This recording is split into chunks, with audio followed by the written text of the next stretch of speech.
Good afternoon, everyone, and welcome to the third in this series, in this year's Research Hive seminar series on responsible metrics.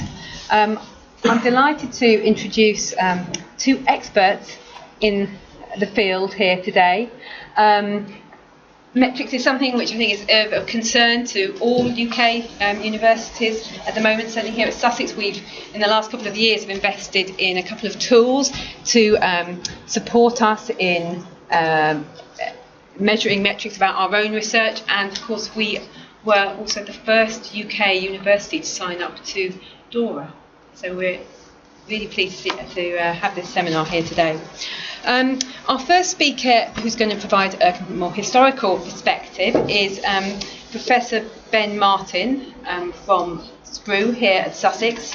Ben's an expert in all things research evaluation, research assessment and metrics, and he's been based at SPRU since 1996. So.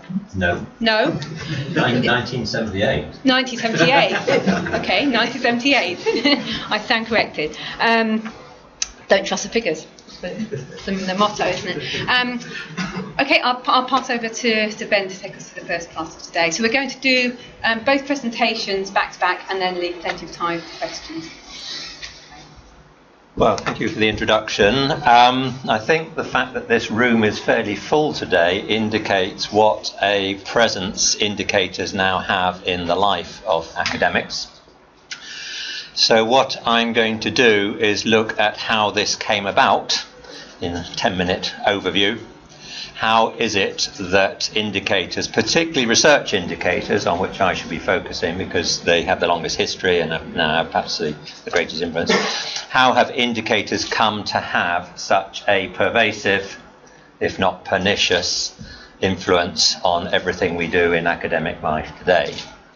So it all began back in the late 1950s with Eugene Garfield, who was the entrepreneur who came up with the idea of a citation index.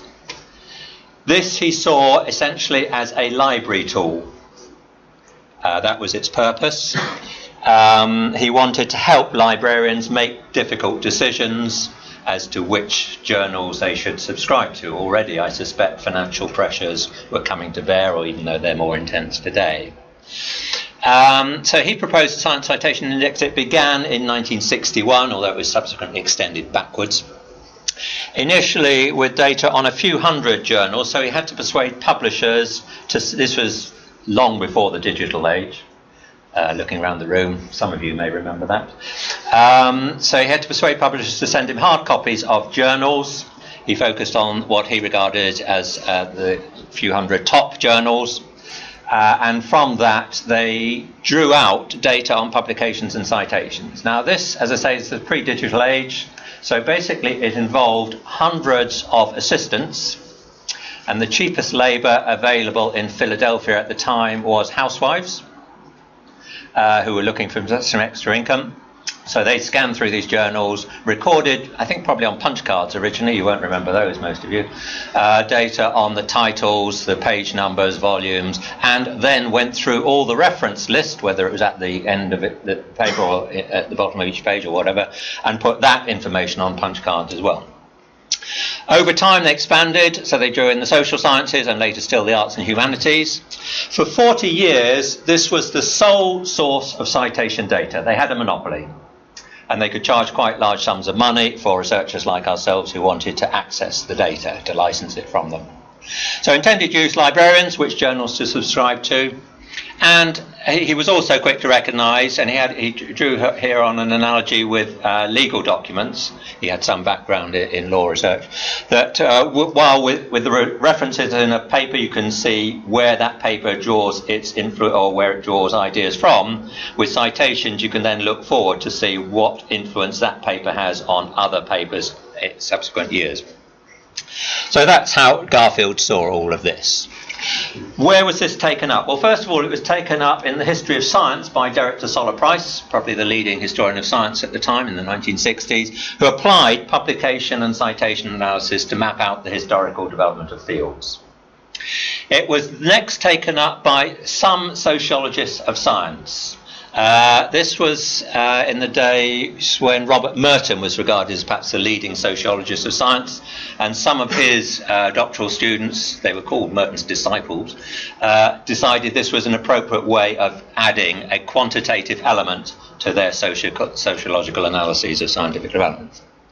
And then later still, it began to be realised that these indicators had some application for research assessment and policy, and the pioneer here was Fran Narin, who had set up a company, CHI Research, who first of all did consultancy work for the National Institute of Health, and later produced data at the international level, comparing US science with other country science, in the publication Science Indicators.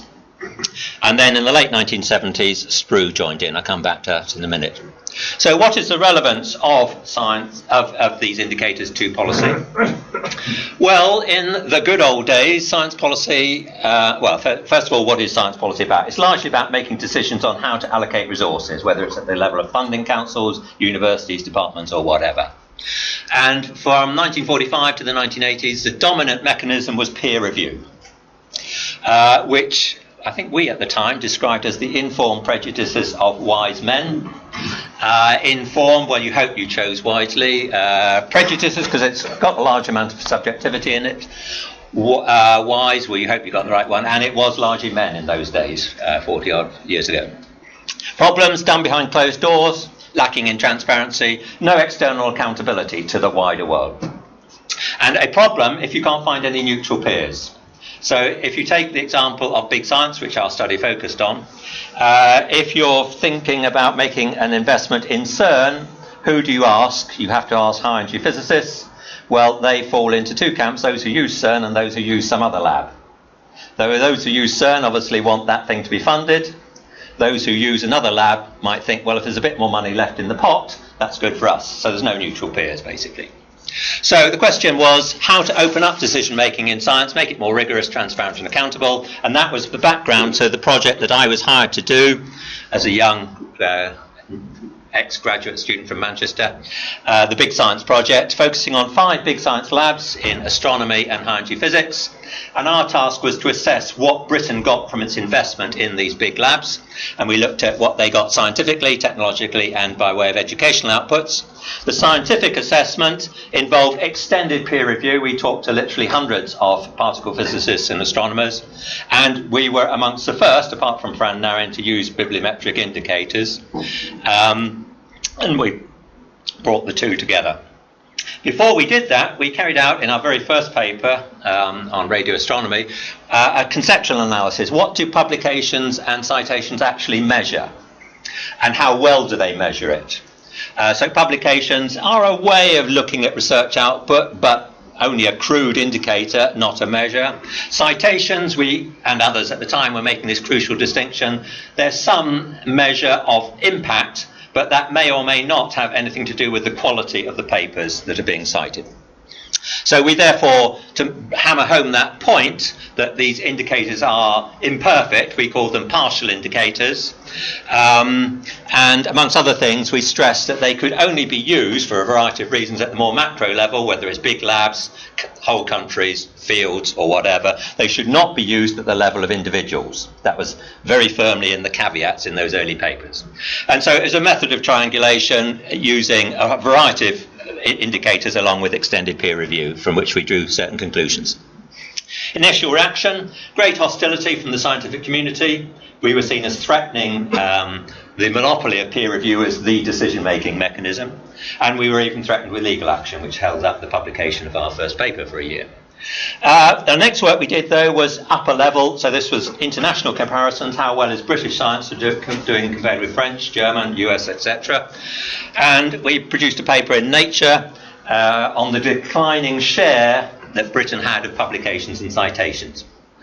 And this was the first hard evidence of what many scientists had felt intuitively was happening, but they'd only had anecdotal evidence, we had hard evidence. And suddenly this attitude of the scientific community switched. This was useful information to have to try and beat the government into giving them more money. So suddenly we were on the side of the angels rather than the other side.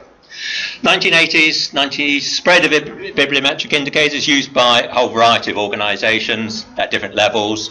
Also, 1986 first research assessment exercise, about which we'll come back to in a minute.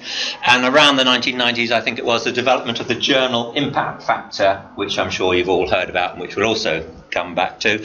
And again, initial use to help librarians decide which journals to subscribe to and which they should drop. Develops in 2000, growing emphasis on assessment and indicators, increasing importance of the assessment exercise, and its spread to other countries. ISI's monopoly on citation data finally broken, first by Scopus and later by Google Scholar, and the latter then opened up the possibility of desktop bibliometrics. Anybody could do it, rather than you having to pay ISI large sums of money to lease their data. So simple and cheap. Increasing application of bibliometric indicators at all levels, down to indicators, despite all the caveats at the start of this process. And some examples here, when people are being appointed, I've been on appointment panels, you get the CVs, and you can see your colleagues just looking through these and counting publications, and then going to Google Scholar and counting citations. Performance reviews, salary. I went to a Asian university, dean of the business school, on the wall, H-index of all the academics in that business school, and obviously they get called in periodically, why are you in the bottom quartile of H-index? Well, somebody has to be in the bottom quartile, but that's going on today. Oh, you all know the H-index, Hirsch index? If you have an H-index of 20, it means 20 of your publications have received 20 or more citations. But the 21st most highly cited one has not received 21 citations, so that's how it's defined. Used to make decisions as to which papers to include in the RAE, or which individuals even to include in the RAE. And probably, although they're not meant to, used by panels of the RAE, because if you count how many papers they've got to read, work it all out, they can't read them all. So they take shortcuts, and bibliometric indicators are one of the shortcuts. So situation today, after 30 years of RAE, dominance. First of all, RAE switched the emphasis. Before we had two functions, teaching and research. After the RAE, all the emphasis was on REF, or RAE. So dominance of research compared with teaching in terms of all the incentives for promotion and so on. Emphasis, and this is over time, that then became narrowed to emphasis on research publications. And then later on, focused largely on journal articles, except in certain humanities fields and so on. And most recently in REF, articles in so-called top or four-star journals, which is a very one-dimensional view of the academic. You know, some of us might be good at that, but others have a lot of other activities which are not caught by any of this.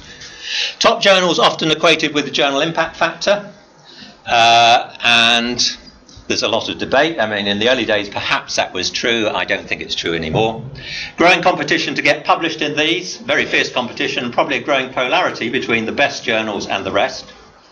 And escalating pressures on editors, by the way, I'm an editor of one of these journals, to increase our GIF by fair means or foul. And there's a number of ways you can do this. You can publish more review articles, because they tend to get more heavily cited. You can publish more editorials and things which don't count in the denominator of the GIF equation. There's an anomaly in the GIF equation. It's on the top total number of citations to things you've published in the last 2 years, divided at the bottom by total number of substantive research articles. So certain things don't count, like editorials, so you can publish lots of those, they get lots of citations, and that boosts your GIF factor without affecting the denominator. That may or may not be legitimate, you can take your own view. Then there's persuade authors to recite recent articles to your journal. So some of you may have received this letter, you've gone through several rounds of iteration with your paper, and the editor comes back and says, well, we're just about ready to accept it, but please add 6 citations to my journal from the last 2 years. That gives the game away, because the journal impact factor is based on the last 2 years. Don't do it. Stand firm and say, no, they didn't have any relevance, I'm not going to play that game. Interjournal cartels. You cite my journal and I'll cite yours. These have been exposed over recent years. And then the latest ruse, which I discovered to my horror, the online queue. OK, we've accepted your paper, we're publishing it online, but by the way, you have to wait for 2 years. Now, during that time, you're accumulating citations for the journal, but you're not counting in the denominator because you haven't yet got a volume and page number. Then in year 3, you're published, so you've doubled the time that you contribute to the GIF. But when the time where you're published, you're now a year 3 paper. And year 3 papers earn citations at a much more rapid rate than year 1 papers.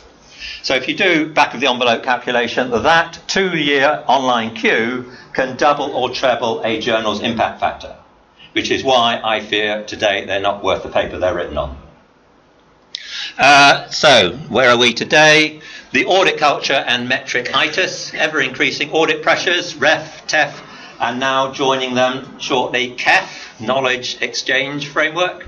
Huge bureaucratic efforts, immediately raising questions, are the benefits greater than the costs? I think in the early days of RAE, possibly. Now, I don't think that is the case. I think we've had the easy benefits, and now the costs, which have continued to rise for each RAE, are greater than the benefits. Emphasis on what can be measured to the neglect of all other aspects of academic life. Obsession with international league tables, Shanghai, Times Higher, etc. Management by workload models and indicators, setting performance targets. You must have 4 papers in 3 to 4-star journals over the next 5 years. A certain H index, you must bring in X thousand of grants. And we saw that what that did in one case in Imperial, was it, where the guy took his own life? Yes. Yeah. It's green in 20. Yeah. So academic life seems to have become a game, I'm sad to say, to maximise your score, which immediately puts everything on an individualistic basis, because to some extent you're in competition with your colleagues in your department. You want promotion ahead of them, so you're sort of in a zero-sum game with them. And actually, for RAE, it makes more sense to collaborate with somebody in another university than with your colleague. Because if you do it with your colleague, then there's a debate when the ref comes round, whose paper is it going to, or who's it going to be credited to. Whereas if you do it with somewhere down the road, that doesn't come into. And if you work with 3 colleagues at 3 other universities, you each produce 1 paper, share it with the other 3, job done for the next ref. And there are some playing that game, I note. Ignore contributions that don't own brownie points. So, talking to you today, I'm not owning any brownie points. This is a public good. And people under pressure will say no to more of these things. Hyper competition, with all the dangers that brings. As editor of a journal, I see people cutting corners trying to get into top journals, and in some cases engaging in outright misconduct, but that's another story. So that's the background. Are we now at peak indicators, peak evaluation, or is the tide turning? So that sets the scene for James.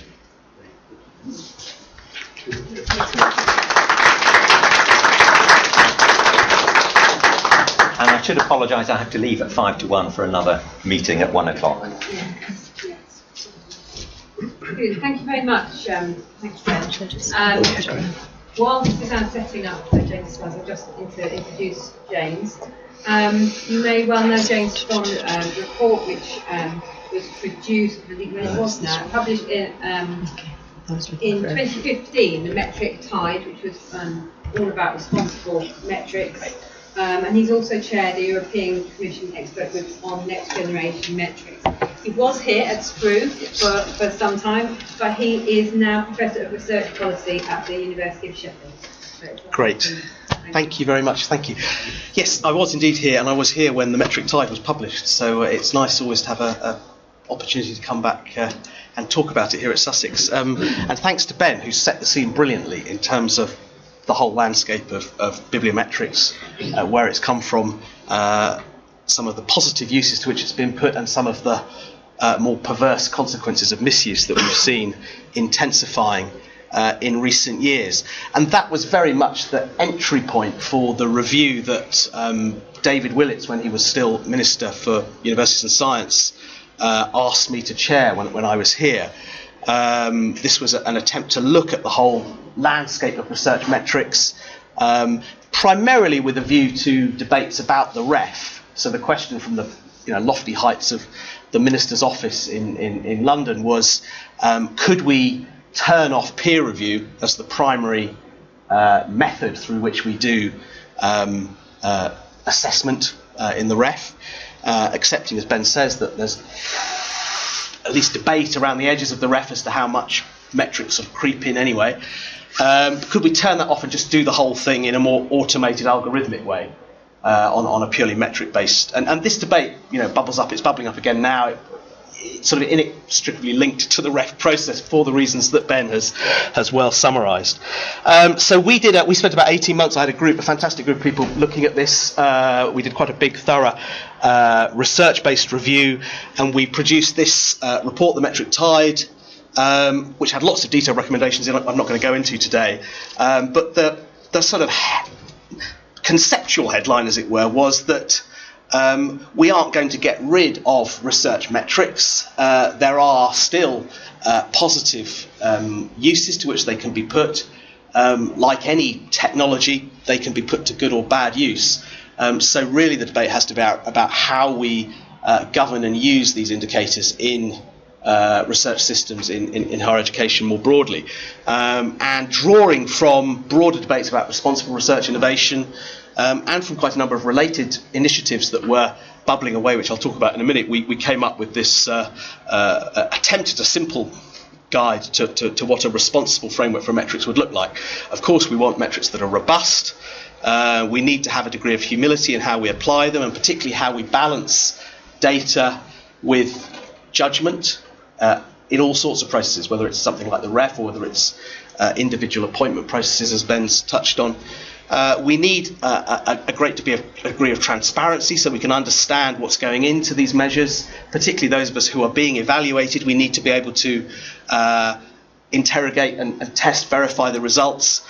We can't have metrics that are black boxed, which are very hard to understand. I mean, a good example of a black box metric would be how many of you are on ResearchGate? Yeah? Not actually surprisingly few, but ResearchGate is a very popular site for there, but I don't use it. Yeah, and those who are on will know you have a ResearchGate score, a unitary number, which is a sort of weird amalgam of aspects of the stuff that would go into your H-index, and all sorts of. It's very hard to understand from the outside why it goes up and why it goes down. You're just told, this is your number, and you're in the top whatever percentage of people who are on ResearchGate. The easiest way, in fact, to game that metric is to interact with other people on ResearchGate.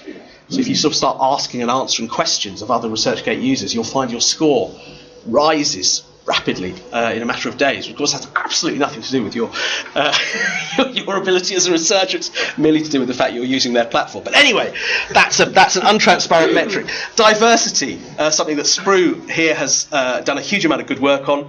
Diversity, of course, by field, but also in terms of a plurality of research types, different modes of research, different types of research output, and researcher career paths. And of course, this is a big issue with National Research Assessment Exercise.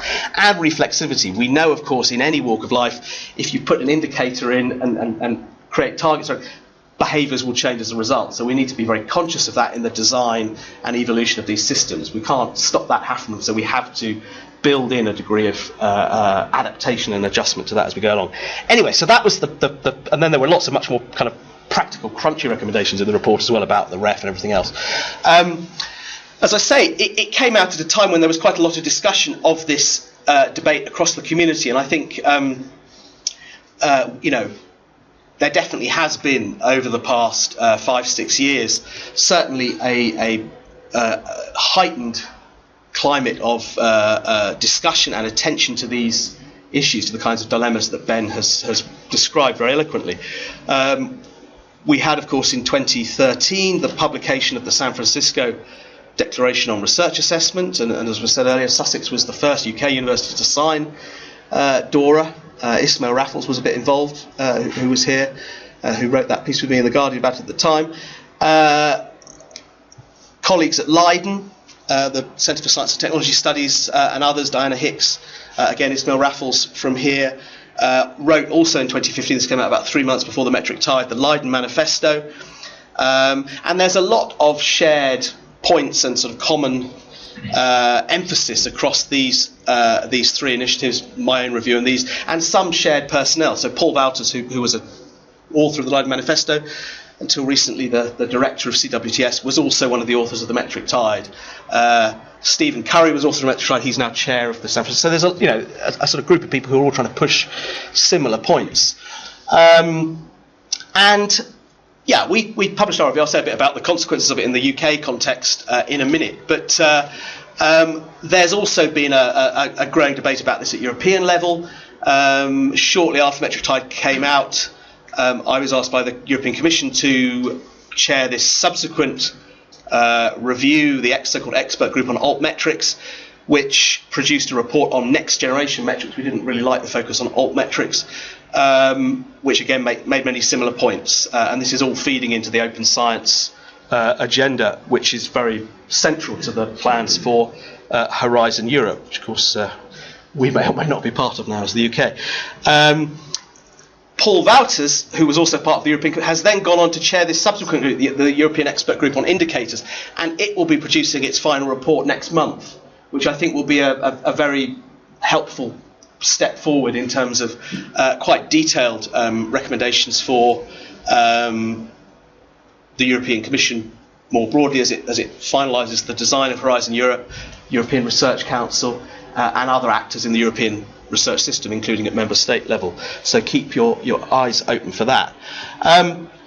But yeah, the question that I was sort of asked to speak to was, has all of this activity and debate, of which the UK efforts have been part, really led to any significant shift? Is any of this enough to push back against the kind of pressures and perversions, really, of the indicators that Ben has described? And I think, the jury's out to some extent on this, as I'll describe. I think there certainly has been progress.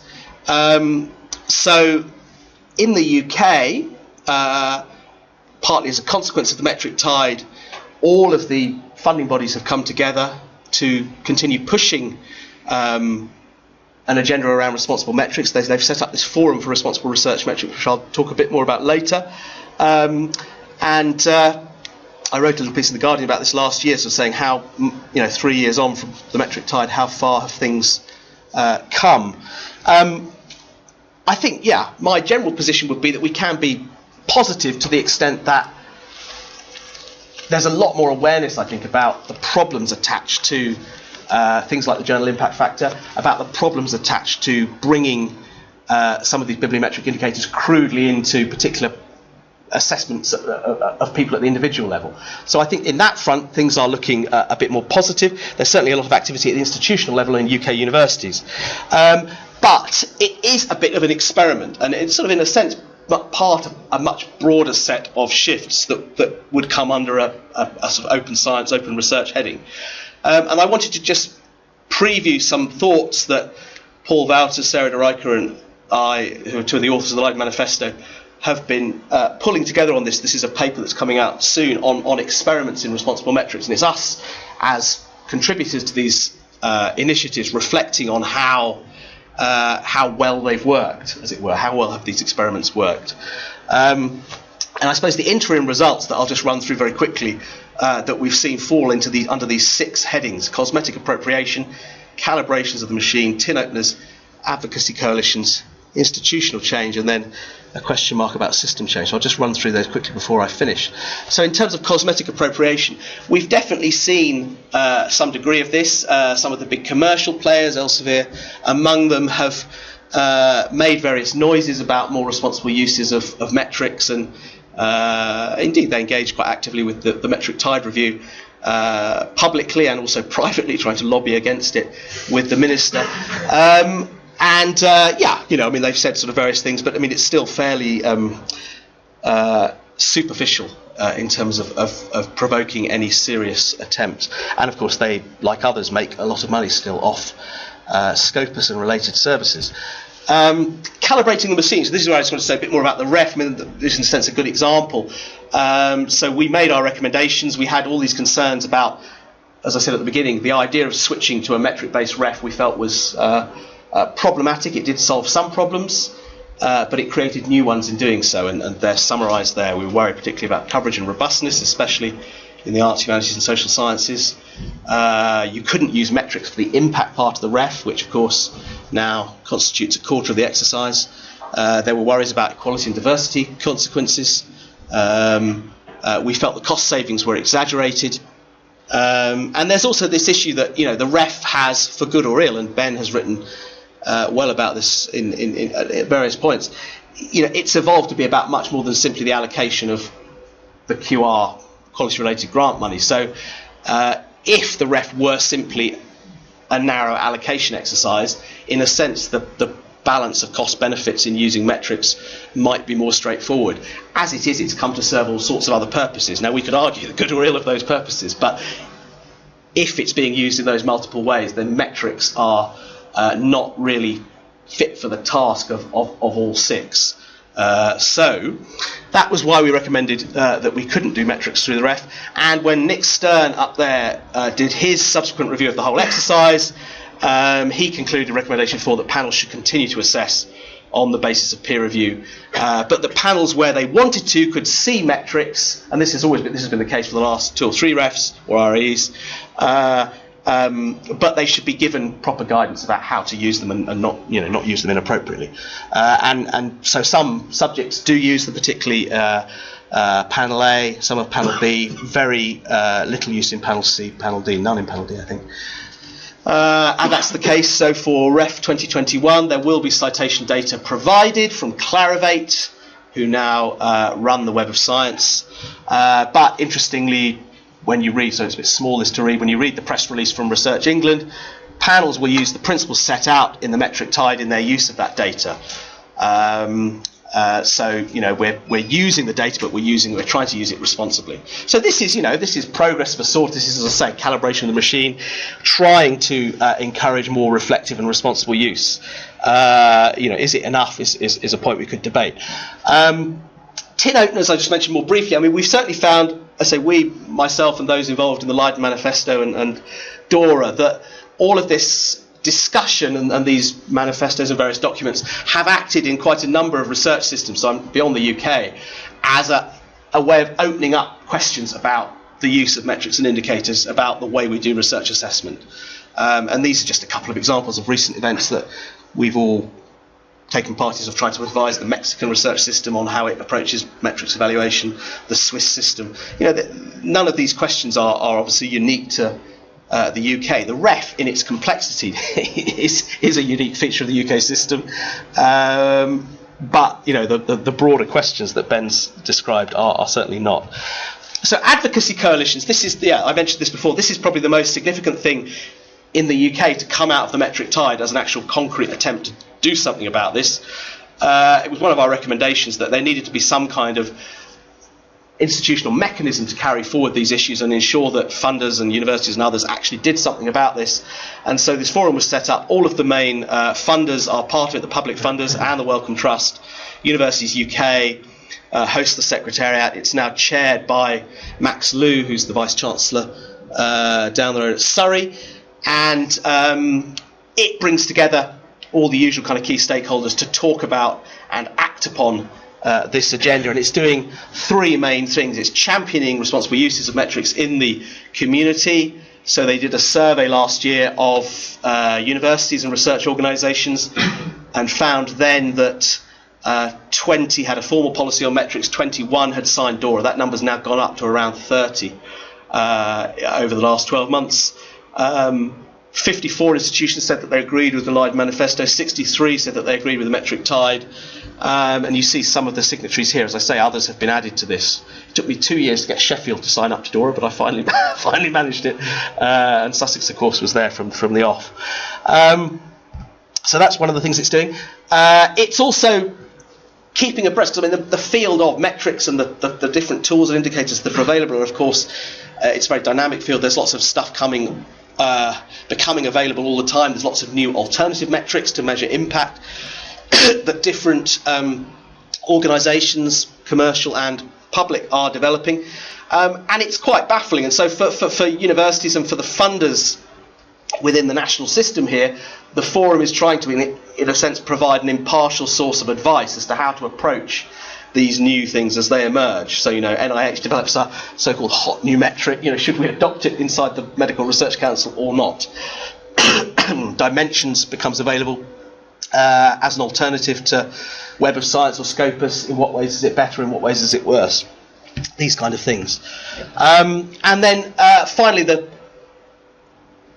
forum is working with others to try and address a big part of what was in the Metric Tide report, that to actually move this debate on from a rather sterile, metrics good, metrics bad discussion, we actually need to invest much more, excuse me, in the underpinning infrastructure that's required to improve both the quality, the robustness and the diversity of the indicators that we have.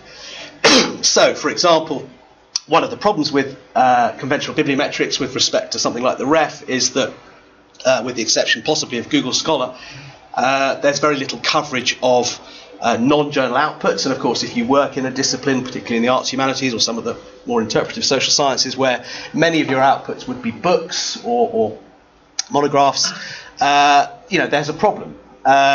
So one way of tackling that is to keep metrics out of the equation altogether. The other is to make sure we have better ways of indexing books and citations in non-traditional places. So there's some good work going on here in this Open Research Data Task Force that is still working itself, drawing on the work that Adam Tickell here has been doing on open science, is another important actor in all of this.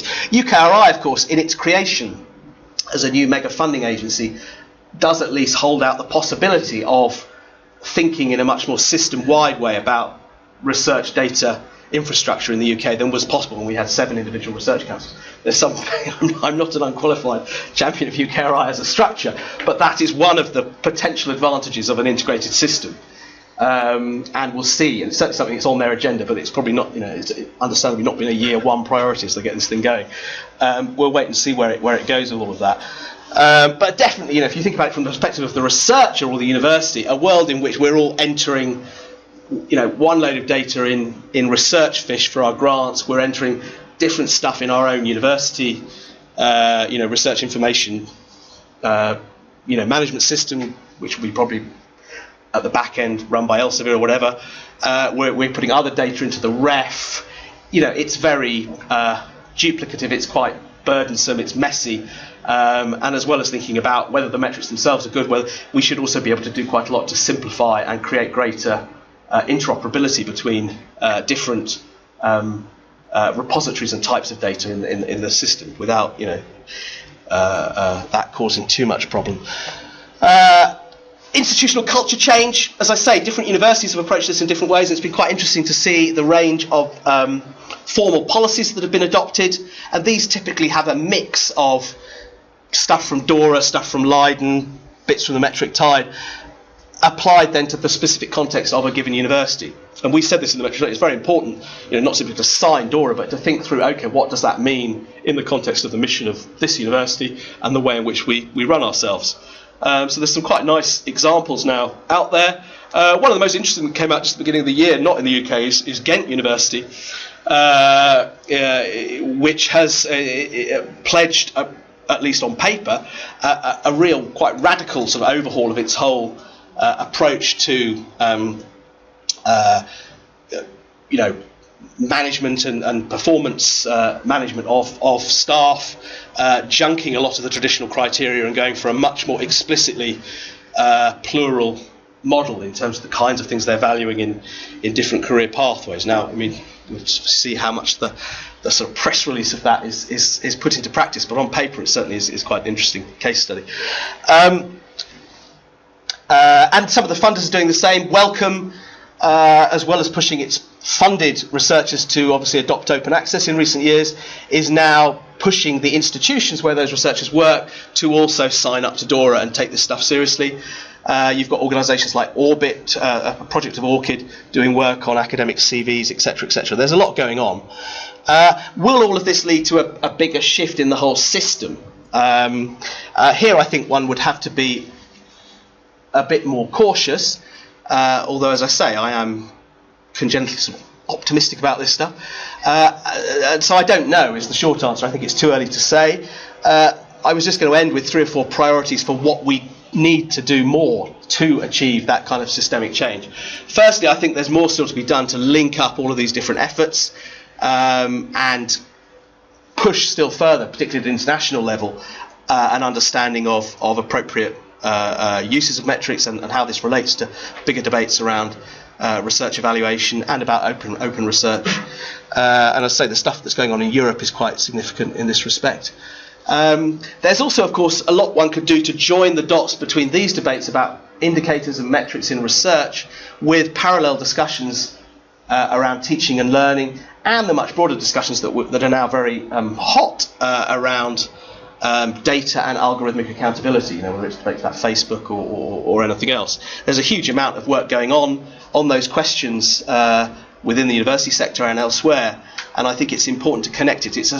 I think for me it's a source of sadness that even though we won the argument on the REF and metrics, at precisely the time that the government accepted that, they introduced through the TEF an appallingly bad use of indicators in the three base indicators of the TEF, which have been routinely and regularly and repeatedly denounced by the Royal Statistical Society. In fact, anyone who has any basic understanding of numbers should be able to instantly spot the flaws in the metric dimensions of the TEF. But of course, that was pushed through. So, in a sense, we need to be very conscious that winning the argument in a small piece of the system, in terms of the totality of what it's like to work in a university, is only one small part of the challenge. Again, I point to Wellcome, who I think are consistently at the forefront of thinking about this. They've got this very interesting new data lab inside Wellcome, which is them as a funder thinking with a bunch of very smart data scientists and social scientists about how they can use data, indicators, measurements to better understand the impacts and outcomes of their own investments. I mean, they're putting just shy of £1 billion a year into research, so they're trying to use their own metrics of different kinds to better understand what's happening as a result of all those investments, but also to be thinking at the design point, as they say here, about potential negative consequences of algorithms, about all of these broader debates. What will be the consequence in terms of equality, diversity, inclusion? What will be the consequences in terms of interdisciplinarity? So, that's quite exciting, I think, when you see a big funder. And I would love to see UKRI doing something similar to this, which it hasn't yet got round to doing. We need, of course, to keep applying pressure on publishers and private sector providers. Ben has mentioned the dreaded rankers. I think the way in which the whole industry of university ranking has grown is hugely problematic in this debate, and the way in which research indicators play into those composite ranking scores. There are some signs of a bit of discussion around the edges, but there's a lot more to be done. Digital science, I think, are the most progressive among the commercial actors on this at the moment, and I think Dimensions, those of you that are aware of it, so this is this new database that potentially becomes an alternative to Web of Science or Scopus, and it's quite interesting because, as the name suggests, it's trying to give you a more multi-dimensional lens on the research system. So as well as data on publications and authors and citations, it's giving you grant data, patent data, clinical trial data, which of course is only useful in the medical sciences. From a social science perspective, it's also giving you citations in policy documents. So they're pulling through data from Altmetric, the Altmetric donut that you now get on your journal articles. Altmetric as a constituent part of digital science are now indexing millions and millions and millions of policy documents, and that's a very interesting additional element of richness that builds on the picture you'd get from a normal Web of Science or Scopus reading. So there is some progress here. Finally, I think we need to invest more in research on research. Of course, SPRU is one of the places that's been doing research on research since 1966. But there's this very interesting thing going on at the moment. I haven't had a chance to talk to Ben or Michael about this, but in this field of people thinking and worrying about the research system and how it's run, there's suddenly a lot of new entrants and new players and new energy and new money as well coming into this space, from special issues of science, looking at meta-research. And it's quite interesting. A lot of people being provoked by concerns and worries that the science system is broken in various ways, and that metrics and perverse incentives and problematic career structures are part of that. Reproducibility, of course, is another big part of that. That's provoking a whole sort of fresh wave of interest in these sorts of questions, and I think that's good and important and something that we should see more of. And we've been doing work on this myself, drawing on work of people like Michael here in the front row and others at SPRU. And then my final point is simply that we need to, as part of all of that, expand the way we think about research leadership, the kind of criteria we use, and the kinds of indicators we then bring in. So it's not a matter of doing away with indicators. We can deal with a lot of these problems by bringing more diverse, better indicators in alongside some of the traditional ones, perhaps junking some of the more problematic traditional ones, certainly the reliance on journal impact factors, and incorporating that into the nuts and bolts of hiring, promotion criteria, national assessment exercises, funding criteria by funders. This table down here on the bottom left is from the ESRC, and it's their attempt, this is a work that's still ongoing in the ESRC, to think through a more plural set of leadership criteria, so disciplinary, interdisciplinary, complex project leadership, leading generational change, leading in impact, leading in public engagement. And, you know, if you start to think about what makes a good researcher in that more plural way, obviously no individual is going to be able to tick all those boxes. That would be superhuman and impossible. But we do need to make sure that the indicators we have allow for that diversity of qualities and characteristics and skills that we need to see in the system. And if the indicators don't, then they're not doing a good job. So that, I think, was all I was going to say. Thank you.